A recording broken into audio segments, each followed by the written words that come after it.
قطع ہونے کے بعد قطع پر عمل کرنا واجب ہے، کیونکہ کسی بھی چیز کے بارے میں قطع ہونے کے بعد وہ حکم منجز ہوتا ہے۔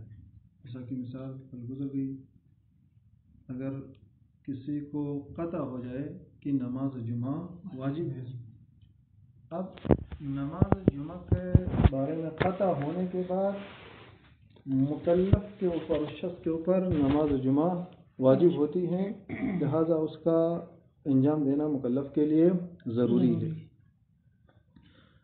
اب قطع ہونے کے بعد قطع پر عمل کرنے سے اسے ثواب ملے گا اور قطع کی مخالفت پر اسے عقاب ملے گا۔ اب دلیل کیا ہے قطع کی حجت پر؟ یہ بات بھی کل گزر گئی، اس کی دلیل بھی گزر گئی۔ کہا کہ خود وجدان سے مراد حکم عقل دلیل ہے قطع کی حجیت پر، قطع کی حجت پر یعنی وجدان خود حکم عقل ہی کیا ہے؟ دلیل ہے، لہذا دلیل خارجی کی ضرورت نہیں ہے۔ دوسرے الفاظ میں قطع کی جو حجیت ہے وہ حجیت ذاتی ہے، اور کل کہا تھا کہ قطع کی حجیت ذاتی ہونے کا معنی یہ ہے کہ نہ قطع کی حجیت کو خارج سے ثابت کرنے کی ضرورت ہے اور نہ قطع کی حجیت کو سلب کر سکتے ہیں۔ یعنی جب ہمیں قطع ہو گیا کہ نماز جمعہ واجب ہے، اب اسی قطع سے ہی قطع کی حجیت ثابت ہوتی ہے۔ اب ضروری نہیں ہے کہ خارج سے کوئی دلیل آ جائیں، وہ دلیل آ کر ہمیں بتائیں کہ یہ جو قطع ہے واجب ہے۔ اب نماز جمعہ کے بارے میں ہم نے جو قطع کیا ہے، نماز جمعہ کے وجوب کے اوپر خارج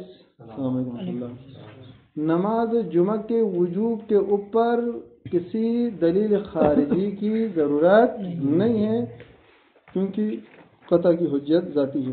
بس اس بنا پر کل کہا تھا کہ قطع کی حجت ذاتی ہے، جب ذاتی ہے تو نہ قطع کی حجیت کو ثابت کرنے کی ضرورت ہے نہ نفی کرنے کی ضرورت ہے۔ اگر ہم قطع کی حجت کو ثابت کریں گے تو تحصیل حاصل لازم آئے گا، یا دوسرے الفاظ میں یہاں پر جو کہا ہے کہ اس صورت میں جو ہے یہ جعل تعلیفی لازم آئے گا۔ جعل تعلیفی سے مراد یعنی لازم کو ملزوم سے ملانا، ملزوم کو لازم سے ملانا لازم آئے گا، جبکہ یہاں قطع اور جو قطع کی حجیت ہے اس کے درمیان لازم و ملزوم کی نسبت ہے، یعنی جس طریقے سے یعنی جفت کو اربعہ سے جدا نہیں کیا جاتا ہے، یعنی جب اربعہ کا جب رقم آپ کے پاس ہے تو یہ جو جفت ہے یہ اس کے ساتھ لازم و ملزوم ہے۔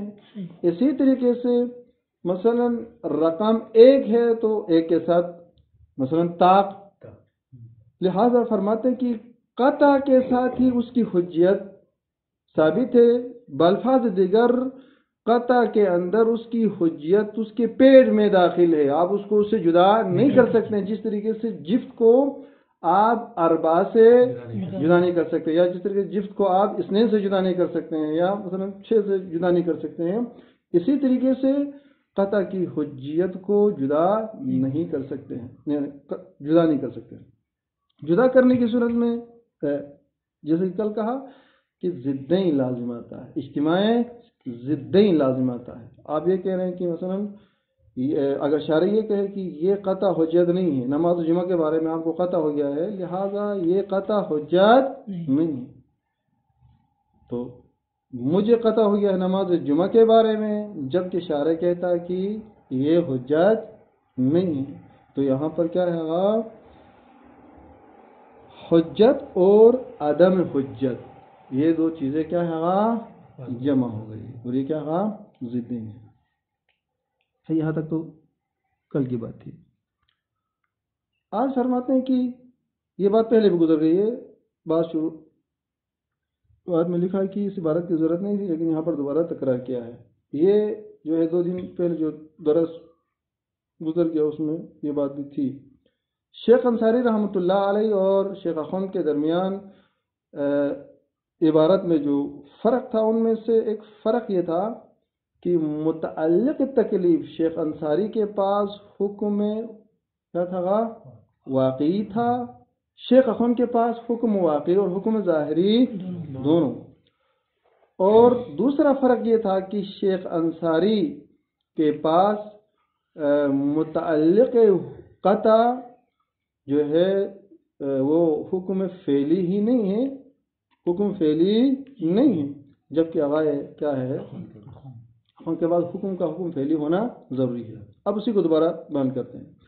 فرماتے کہ متعلق قطع یعنی قطع کا تعلق اس حکم کے ساتھ ہوگا جو حکم فعلی ہوگا نا، یعنی فعلی ہوگا. اگر حکم فعلی نہ ہو، مثلا اقتضائی ہو، انشائی ہو، تو اس صورت میں قطع کا تعلق اس چیز کے ساتھ نہیں ہوگا. یعنی دوسرے الفاظ میں اگر قطع ایک ایسی چیز کے بارے میں ہو جو فعلی نہ ہو بلکہ اقتضائی ہو یا صرف جعل ہو یا اس کے اندر صرف انشاء ہو تو وہ ہمارے محل بحث سے خارج ہے. اس لیے فرماتے ہیں کہ قطع کا تعلق جب حکم فعلی کے ساتھ ہو تو اس صورت میں وہاں پر مکلف مستحق اگر وہاں پر امر وغیرہ کے بارے میں ہیں تو اس صورت میں وہاں پر اس کو ثواب ملے گا، اگر نہیں وغیرہ کے بارے میں ہے تو اس صورت میں اس کو کیا ہوگا، عقاب مل جائے گا. لہٰذا اس لیے فرماتے ہیں کہ متعلق قطع حکم فعلی ہونا چاہیے، حکم انشائی، حکم اقتضائی، یہ جو حکم ہے وہ ہمارے محل نزاع سے خارج ہے. ثم لا يذهب عليك، پھر یہ بات آپ پر مخفی نہ رہے کہ ان تکلیف ما لم يبلغ مرتبۃ الباس، جب تک تکلیف حکم تکلیف جب تک مرتبہ باس و زجر، یعنی جب تک تو آصف یہ جو متعلق تکلیف ہے اس کا فعلی ہونا ضروری ہے اخوان کے نزدیک. تو متعلق تکلیف سے مراد یعنی ثواب، اس فعل سے مراد یعنی ثواب عقاب مرتب ہونا مراد ہے یا فقط فعلی ہونا؟ نہیں، دیکھیں جس چیز کے بارے میں آپ قطع کرتے ہیں نا، جس حکم کے بارے میں آپ قطع کرتے ہیں وہ حکم فعلی ہو، مثلا یہ ضروری ہے کہا نا. ہاں، اس حکم کا فعلی ہونا لیکن بہت سارے ایسے افعال بھی ہیں جس کے بارے میں ہمیں قطع ہوتا ہے لیکن وہ فعلی نہیں بلکہ انشائی ہے. مثلا دیکھو یہ بات نیچے اشارتاً کہا ہے کہ ہاں یعنی اگر یعنی بہت سی چیزیں ایسی ہوں جو انشائی ہو یا اقتضائی ہو لیکن فعلیت کے مرحلے تک وہ حکم نہیں پہنچا ہے، اگر قطع کی وجہ سے آپ اس کی موافقت کرتے ہیں تو وہاں پر آپ کو ثواب ملے گا، لیکن اس کی مخالفت کرتے ہیں تو وہاں پر آپ کو گناہ نہیں ملے گا، کیونکہ ثواب کا ملنا یہ خدا کی طرف سے کیا ہے، رحمت ہے، لیکن وہاں پر آپ کو عقاب نہیں ملے گا. یہ وہاں پر کبھی شرع کیا ہے. اگر کوئی مثال ہوتا ہے اقتضائی، انشائی اور ان کی چال وغیرہ کے، دیکھیں یہ حکم کے مراحل ہے. اقتضاء سے مراد یہ ہے کہ خدا ایک چیز کے بارے میں حکم کرنا چاہتا ہے تو اس حکم کا مقتضی اب وجود میں آ گیا ہے. مقتضی حکم کرنے کا مقتضی اب وجود میں آ گیا ہے، پہلے موجود نہیں تھا. پہلے سبحان اللہ یعنی اس کے علل اور اس کا سبب وجود میں آیا ہے. دوسرا جو ہے انشاء جال کرنا حکم. آپ کو معلوم ہے کہ بعض اوقات ایسا حکم جال ہوتا ہے لیکن جال کے ساتھ حکم کا فعلی ہونا ضروری نہیں ہے. مثلا حج ہے، حج فعلی کب ہوگا؟ جب مثلا اس کی جو تاریخ آئے گی تو، جبکہ اس سے پہلے جال ہے یا نہیں جال ہے. یا ہماری مثال ہے مثلا جب ہم چھوٹے تھے اس وقت سے ہی خدا نے کہا کہ اقیم الصلاۃ، مثلا یہ احکام جال ہے یا نہیں، انشاء ہے، لیکن یہ فعلی ہمارے نسبت سے یہ احکام کب فعلی ہوں گے؟ جب ہم بالغ ہوں گے تو تب فعلی ہوں گے. یا بہت سی مثال اس طریقے سے، مثلا نماز قصر وغیرہ حکم ہے لیکن یعنی آپ کی نسبت سے میری نسبت سے کب فعلی ہوگا؟ جب وہ موضوع وجود میں آئے گا نا. خیر فرماتے کہ ان تکلیف ما لم یبلغ مرتبۃ الباس و زجر، جب تک تکلیف حکم مرتبہ باس و زجر یعنی مرتبہ حرکت اور مرتبہ زجر، وہی باس کا امر میں ہوتا ہے، زجر کہاں ہوتا ہے؟ نہیں میں ہوتا ہے.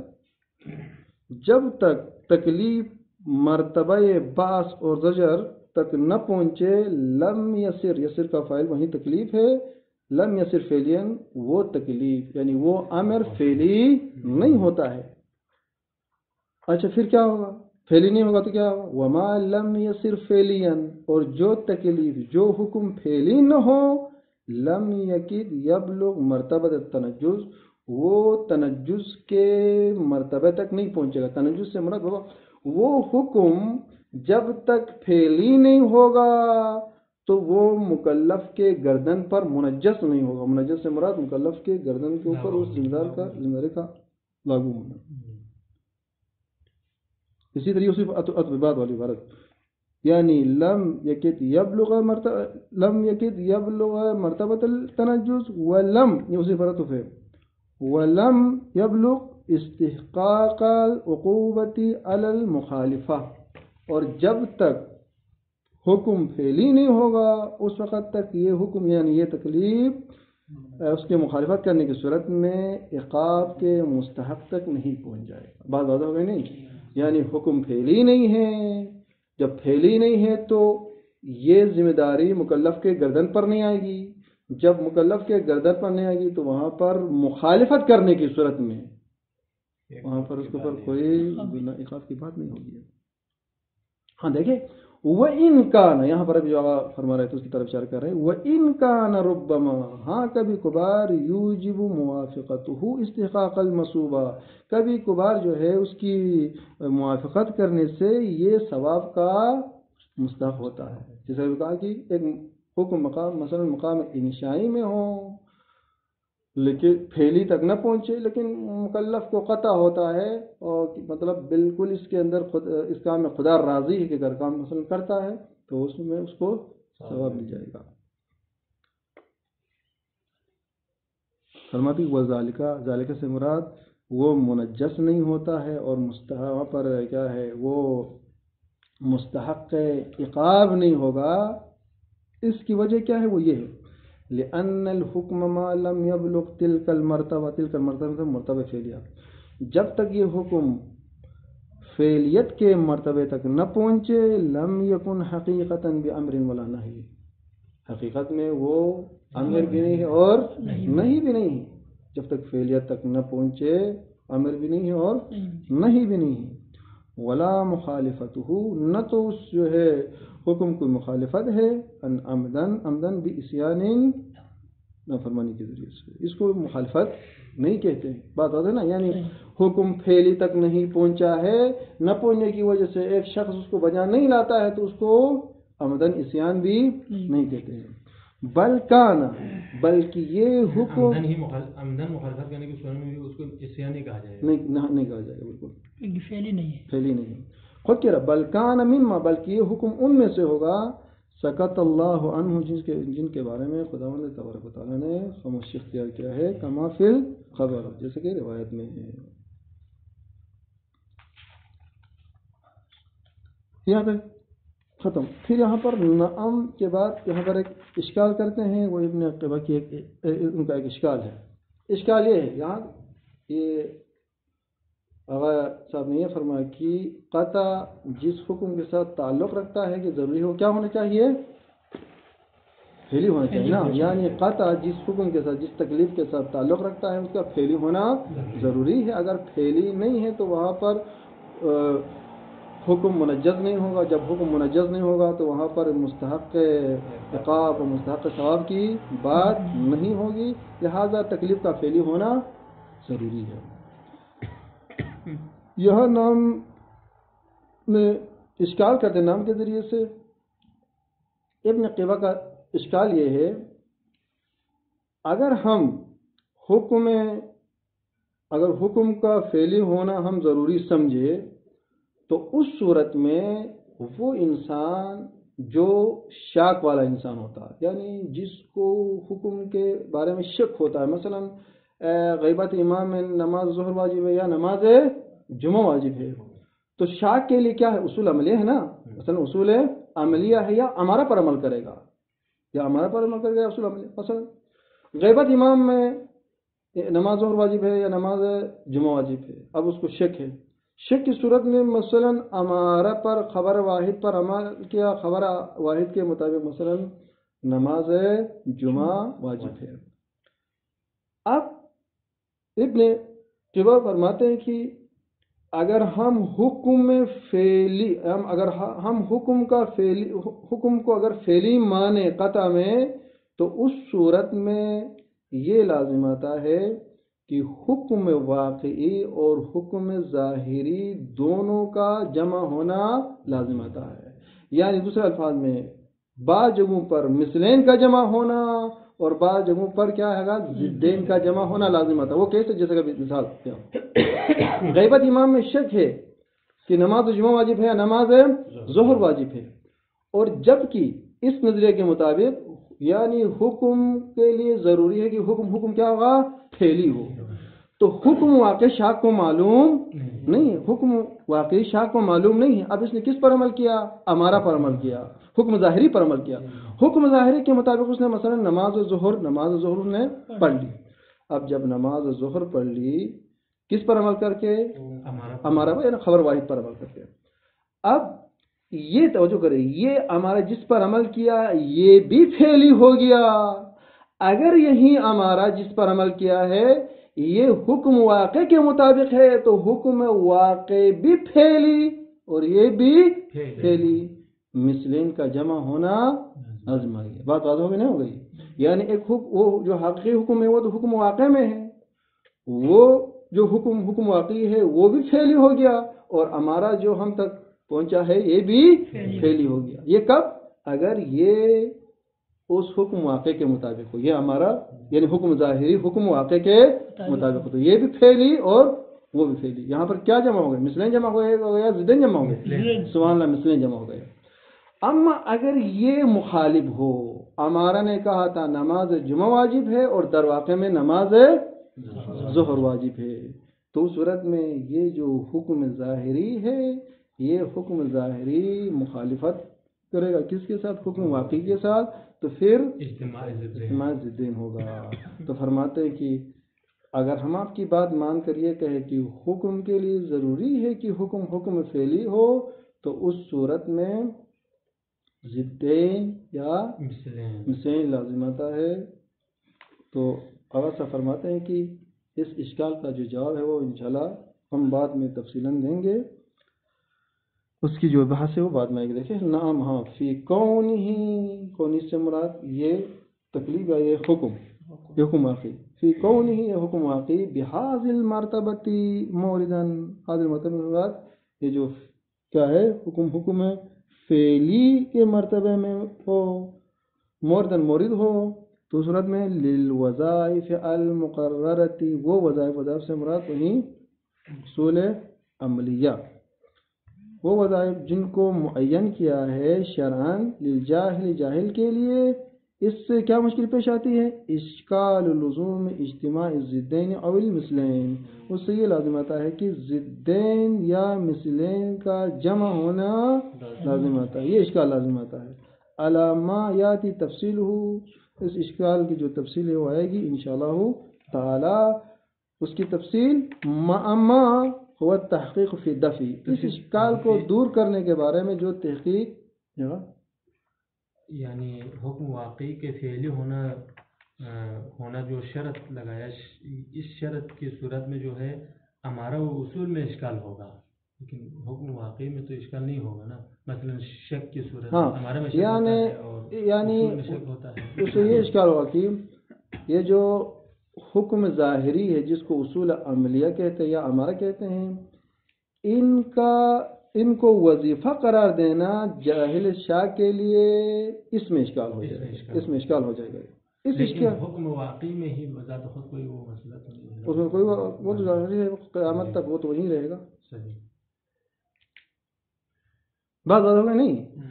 اگر ہم حکم واقعی کو فعلی سمجھتے ہیں تو جو جاہل شاک ہے اس جاہل شاک کے لیے یہ جو امر ظاہری ہے، امر ظاہری کو وظیفہ قرار دینے میں اشکال لازم آتا ہے. وہ اشکال یہ ہے کہ یا تو وہاں پر اجتماع ضدین لازم آئے گا یا اجتماع مثلین لازم آئے گا. یہی اشکال ہے. علامہ یاتی تفصیل ہو جو اشکال ہے اس کی تفصیل آئے گی انشاءاللہ تعالی اما ساتھ ساتھ اس بحث کے ساتھ وہ تحقیق فی دفع اس اشکال کو دور کرنے کے لیے جو وہاں پر تحقیق کی گئی ہیں فی توفیق بین الحکم الواقعی و ظاہری حکم واقعی اور حکم ظاہری کو دونوں کو جمع کرنے کے لیے. اب ظاہری بات ہے اب تو جمع تو کرنا ہے ایک حکم واقعی ہے ایک حکم ظاہری ہے تو اب اس مثلیں اجتماع ضدین اور اجتماع مثلین جو لازم آتا ہے اس اشکال کو کس طریقے سے دور کرے فرماتے کہ وہ بہت بات نہیں ہے فانتظر. یہ امر اول کے بارے میں تھا. دوسرا ہے الامر الثانی. امر ثانی میں جو ہے تجری اور انقیاد کے بارے میں بحث کرتے ہیں. تجری اور انقیاد.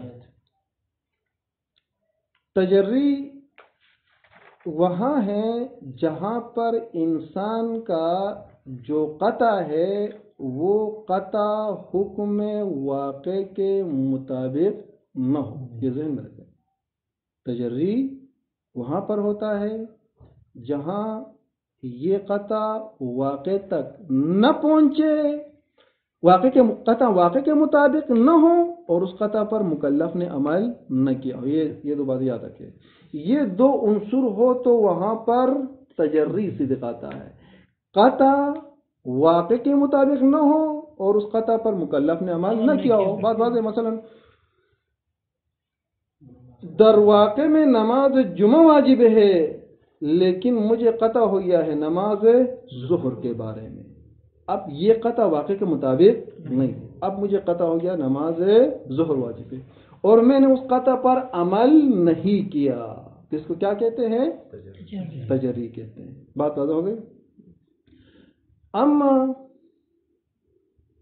قطع کے مطابق عمل کیا قطع کے مطابق عمل کیا اور لیکن یہ قطع واقع کے مطابق نہ ہو تو اس کو کیا کہتے ہیں؟ انقیاد کہتے ہیں. اس کو کیا کہتے ہیں؟ انقیاد. مثلا پانی ہے ایک سائل ہے اس سائل کو میں نے شراب سمجھا شراب سمجھ کے میں نے نہیں پیا در حالانکہ در واقع میں وہ شراب نہیں تھا پانی تھا. تو اس کو انقیاد تسلیم خم ہونا یعنی قطع کے سامنے تسلیم خم ہونا. اب بات زیادہ ہوگا نہیں. واقعی کے مطابق نہ ہونے کی صورت میں بھی ہونے کی صورت میں بھی تجری سے نہیں آتا ہے. کیا مثلا آپ نے کہا کہ واقعی کے مطابق نہیں ہونا شرط ہے تجری میں. یہ دو باتیں میں سے لیکن بس اوقات ایسا ہو سکتا ہے کہ واقعی کے مطابق اس کو عصیان کہتے ہیں. اچھی بات ہے. مثلا عصیان اور اطاعت تجری اور انقیاد میں بنیادی فرق یہ ہے. بات ہو گئی. عصیان اور اطاعت تجری اور انقیاد میں بنیادی فرق ہے. پانی ہے اس کے بارے میں پتہ ہے کہ اس کو قطع حاصل ہو گئی شراب ہے اس نے پی لیا. پینے کے بعد پتہ چلے شراب نہیں تھا پانی تھا تو صورت میں تجری نہیں ہو گئی. تو یہ تو مطابقت نہیں ہو وہ تو مطابق تو نہیں ہو گیا نا. مطابق نہیں ہو گیا. بات اسی میں ہے جس چیز کے بارے میں آپ قطع کرتے ہیں وہ قطع حکم واقع کے مطابق نہ ہو لیکن آپ اپنے قطع پر عمل نہیں کرتے ہیں تو اس کو کہتے ہیں تجری. تجری کوئی جرت سے ہے نا یعنی خلاف ٹھیک ہے. یعنی تجری سے کہتے ہیں کہ جس چیز کے بارے میں آپ کو قطع ہو گیا ہے اس پر آپ عمل نہیں کرتے ہیں اور یہ قطع حکم واقع کے مطابق نہیں. وہی گلاس جس میں اس نے پانی پیا تھا شراب پھینک کر بعد میں شراب ہی نکلے تو بھی اس کو تجری نہیں کہے گا. اس کو عصیان کہیں گے. اس کو عصیان کہتے ہیں. عصیان ہی وہاں پر صدق آتا ہے جہاں پر جو ہے ایک حکم واقع کے مطابق ہو اور پھر آپ اس کی مخالفت کرتے ہیں وہاں عصیان صدق آتا ہے. تجری وہاں پر صدق آتا ہے کہ آپ اپنے اس قطع کی مخالفت کرتے ہیں لیکن وہ حکم واقع کے مطابق نہیں ہے. اب اصل بحث یہ ہے تجری میں آیا گناہ ہے یا نہیں ہے انقیاد میں آیا ثواب ہے یا نہیں. بات بات ہو گئی. لیکن دونوں کے اندر خطا ہے نا. دونوں کے اندر کیا ہے خطا ہے. یعنی انسان کو قطع ہو گیا کہ یہ سائل شراب ہیں، اور قطع ہونے کے باوجود اس نے پیا لیکن در حقیقت میں وہ پانی تھا، تو آیا اس کو گناہ ملنا چاہیے یا نہیں ملنا چاہیے؟ یہ ایک بات ہے۔ دوسری مثال لے لیں، انسان کو یقین ہو، اس انسان کو پتہ ہو گیا کہ نماز مثلا جمعہ واجب ہے، اور اس نے نماز جمعہ پڑھ لی لیکن در حقیقت میں نماز ظہر واجب تھی، تو آیا یہاں پر اس کو ثواب ملنا چاہیے یا نہیں ملنا چاہیے؟ یہ بات سے تھی۔ الامر الثانی، قد عرفت، آپ نے جان لیا کہ انہ لا شبہۃ، یہ وہی باتیں جو پہلے گزر گئی اسی کو لا شبہۃ، اس میں کوئی شک نہیں کہ فی ان القطع یوجب استحقاق العقوبہ علی المخالفہ، قطع موجب مستحق عقاب ہے علی المخالفہ، مخالفت کرنے کی صورت میں، والمصوبہ، اور موجب ثواب ہے علی الموافقہ، موافقت کرنے کی صورت میں، فی صورت الاصابہ، یہ کب کس صورت میں؟ اگر یہ قطع پہنچ جائے تو، یعنی واقع تک پہنچ جائے۔ اب یہاں سے نئی بحث ہے، ابھی جو کہہ رہے تھے نا، اب یہاں سے فَهَلْ يُوجِبُ اسْتِحْقَاقُهَا، آیا مستحق ثواب و مستحق عقاب کا موجب ہے یہ قطع؟ فی صورت عدم الاصابہ، اگر قطع واقع تک نہ پہنچے، علی تجرب مخالفتہ، اور وہ اس قطع کی مخالفت کرے تجری کرتے ہوئے، واستحقاق المصوبہ علی الانقیاد، دوسرا سوال اسی، آیا وہ مستحق ثواب ہوگا علی الانقیاد، تسلیم خم کرنے کی صورت میں، بموافقت ہی، قطع کی موافقت کرتے ہوئے، او لا یوجب شیئا، یا کوئی مستحق نہیں ہوگا۔ بات آ ہے نا، یعنی تجری کی صورت میں آیا مستحق عقاب ہے یا نہیں ہے، اور انقیاد کی صورت میں ثواب ہے یا ثواب نہیں ہے۔ فرماتے کہ الحق، حق یہ ہے کہ انہ یوجبہ، جو ہے یہ موجب مستحق ثواب و مستحق عقاب ہے۔ ایک چیز کے بارے میں جب انسان کو قطع ہو گیا، تو قطع ہونے کے بعد اگر وہ قطع کی مخالفت کرتا ہے تو صورت میں اسے گناہ ملے گا، اور اسی طریقے سے اگر قطع کے مطابق عمل کرتا ہے تو ثواب ملے گا۔ اچھا، دلیل کیا ہے؟ فرماتے کہ اس کی دلیل یہ ہے کہ انسان کی جو عقل ہے، انسان کی عقل خود کیا ہے؟ آپ دلیل ہے، حاکم ہے، انسان کی عقل خود فیصلہ کرتی ہے کہ ایک چیز کے بارے میں قطع ہونے کے باوجود اس حکم کا مخالفت کرنا، یہ کیا ہے؟ مولا کے حد کے حرمت ہے، یہ مولا کے بندگی سے نکلنا ہے، یہ مولا کے خلاف سرکشی کرنا ہے، اور یہ مولا کے خلاف کیا ہے؟ ایک قسم کا عزم ہے، لہذا اس بنا پر یہاں پر گناہ ملنا چاہیے، یہ ضروری ہے۔ لہذا یہاں پر جو مستحق ثواب ہے، مستحق عقاب ہے، اس کی دلیل وہیں حکم عقل ہے۔ لشہادت الوجدان، وجدان سے مراد حکم عقل، کیونکہ وجدان شہادت دیتی ہیں بصیحت مواخذتہ، یہاں پر مواخذہ کرنا صحیح ہے، وذمہ، اور اسی طریقے سے اس شخص کی مذمت کرنا صحیح ہے، علی تجریہ، کیونکہ اس نے کیا ہے؟ مولا کے خلاف وہاں پر تجری کیا، جرأت کیا ہے، وحد کی ہی، کیونکہ اس شخص نے حد کیا ہے، لحرمت مولا، اپنے مولا کی حرمت کی، قطع ہو گیا تھا کہ یہ مثلا شراب ہے لیکن اس کے باوجود اس نے حد کی حرمت کیا، وخروجہ عن رسم عبودیتہ، اور وہ جو ہے اپنے مولا کی جو بندگی ہے اس سے نکل گیا ہے، وَلِكَوْنِهِ بِصَدَدِ طُغْيَانٍ، کیونکہ یہ سرکشی کے درپے ہے، اسی وجہ سے اسے گناہ ملے گا، وَعَزْمِهِ، اور اس نے ارادہ کی، عزم کیا ہے؟ علی العصیان، عصیان کا، لہذا اس بنا پر عقاب ملنا چاہیے۔ اب دوسری صورت، وصیحۃ مصوبتہ ومدحہ علی قیامہ، اور اسی طریقے سے اس قطع پر عمل کرنے کے لیے جو قیام کیا، اس کے اوپر اس کو ثواب بھی ملنا چاہیے، اور اس کے اوپر کیا، اس کو کی مدح بھی ہونی چاہیے۔ یہ انقیاد میں ہے نا، یہ سبحان اللہ، یہ انقیاد میں ہے، انقیاد میں ہے، بما هو قضیۃ عبودیتہ، مولا کی جو انہوں نے بندگی کی ہے اس کا تقاضا ہی یہ ہے کہ اس کو ثواب ملنا چاہیے اور اس کے وہاں پر مدح ہونی چاہیے. کیوں؟ من العزم علی موافقتہ، کیونکہ اس نے عزم اور ارادہ کیا ہے کس کی موافقت کا؟ خطا کے موافقت کا. والبناء علی اطاعتہ، اور اس نے اسی خطا کے اطاعت کے اوپر انہوں نے بنیاد رکھی ہے. وَإِن قُلْنَا، یہ شیخ انصاری رحمۃ اللہ علیہ کا جو نظریہ ہے اس کی طرف اشارہ ہے. شیخ انصاری کا نظریہ یہ ہے کہ شیخ انصاری فرماتے ہیں کہ جب تک انسان اس قطع پر عمل نہ کرے، یعنی عمل نہ کرے سے مراد عملی اقدام جب تک نہ کرے قطع میں، اس وقت تک وہاں پر ثواب اور عقاب نہیں ملنا چاہیے. فرماتے ہیں کہ اگر ہم شیخ انصاری رحمۃ اللہ علیہ کی بات مانیں تب بھی یہاں پر عقاب اور ثواب کا مستحق ہونا چاہیے. یعنی قطع کی مخالفت کرنے کی صورت میں عقاب ہونا چاہیے، اور اسی طریقے سے قطع پر عمل کرنے کی صورت میں ثواب ملنا چاہیے. کیوں؟ چونکہ اس نے باقاعدہ عمل کیا ہے، اعضاء و جوارح کے ذریعے سے اس نے کیا کیا ہے؟ عمل کیا ہے.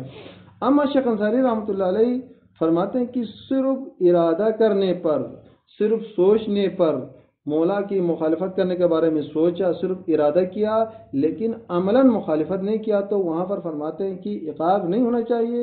تو فرماتے ہیں کہ اگرچہ ہم شیخ کیا ہے انصاری رحمۃ اللہ علیہ کی بات مان لے تب بھی یہاں پر مستحق عقاب اور ثواب ہونا چاہیے.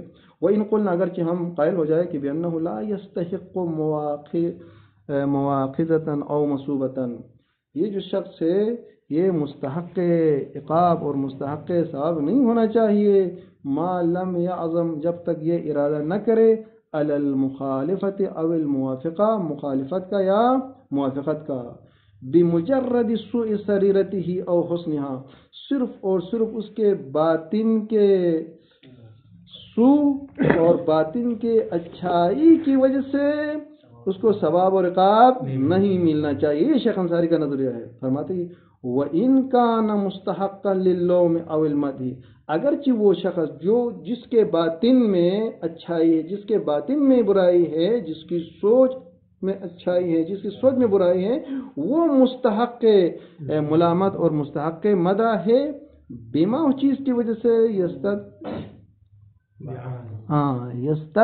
بعانہ، یعنی جو چیز مدح اور ذم کو اپنے پیچھے لے آتی ہے. وہ کیا ہے؟ وہ یہ ہے کہ یعنی انسان اپنے دل میں کسی اچھی صفت کو رکھتا ہے یا کسی برائی کو اپنے دل میں رکھتا ہے، تو صرف اس برائی کو دیکھتے ہوئے انسان مذمت کرتا ہے، صرف اس برائی کو دیکھتے ہوئے انسان کیا کرتا ہے؟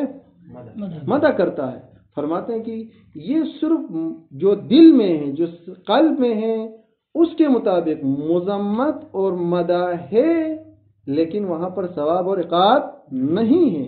لیکن فرماتے ہیں کہ ہمارے اس مورد میں تو مستحق عقاب اور مستحق ثواب ہے. کسائر الصفات، جیسا کہ جو دوسری صفات ہیں، والاخلاق الذمیمہ او الحسنہ، اسی طریقے سے اخلاق جو ذمیمہ یعنی مذمت کی جو والی جو صفات ہیں، اور اسی طریقے سے جو اچھی صفات ہیں، ان میں جب تک وہ یہ صفات انسان کے دل کے اندر ہیں تو اس وقت مدح اور ذم ہیں، جب تک یہ عملی میدان میں نہ آئے. عملی میدان میں آ جائے تو وہاں پر عقاب اور ثواب ہے. تو آغا اخوان خراسانی رحمۃ اللہ علیہ فرماتے ہیں پس اس بنا پر تجری کی صورت میں عقاب ہے، اس کی دلیل حکم عقل ہے. انقیاد کی صورت میں ثواب ہے، اس کی دلیل بھی وہی کیا ہوگا؟ حکم عقل ہے. اگرچہ ہم شیخ انصاری رحمۃ اللہ علیہ کے قول کا قائل ہو جائے تب بھی یہاں پر ثواب اور عقاب ہے، چونکہ ہم نے جو بات کی ہے وہ عمل کی بات کی ہے. شیخ انصاری رحمۃ اللہ علیہ جو بات کرتے ہیں وہ صرف اور صرف کیا ہے؟ دل اور قلب کی بات کرتے ہیں. یہ صفات اگر انسان کے دل کے اندر ہو تو وہاں پر مدح اور ذم کا مستحق ہے، لیکن گناہ کا مستحق نہیں ہے. اسی طریقے سے ثواب کا مستحق بھی نہیں ہے. اللہم صلی اللہ علیہ وسلم. امر ثانی کے جو ہے تجلی و انقیاد کے بارے میں بحث کرتے ہیں.